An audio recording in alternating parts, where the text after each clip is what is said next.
اعوذ باللہ من الشیطان الرجیم، بسم اللہ الرحمن الرحیم۔ جمعۃ الوداع۔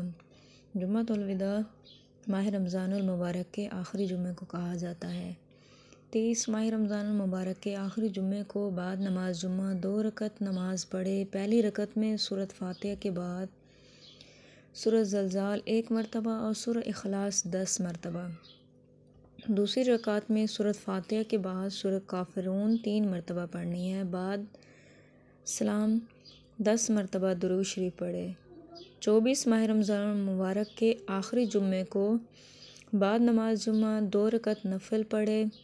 پہلی رکعت میں سورۃ فاتحہ کے بعد سورۃ تکاثر 1 مرتبہ اور سورۃ اخلاص 10 مرتبہ۔ دوسری رکعت میں سورۃ فاتحہ کے بعد آیت الکرسی 3 مرتبہ اور سورۃ اخلاص 25 مرتبہ پڑھنی چاہیے۔ اب اس نماز کی فضیلت یہ ہے کہ بعد سلام کے 10 مرتبہ درود شریف پڑھنا ہے۔ اس نماز کے بے شمار فضائل ہیں۔ اس کے پڑھنے والے کو خدا تعالیٰ قیامت تک بے انتہا عبادت کا ثواب عطا فرمائے گا۔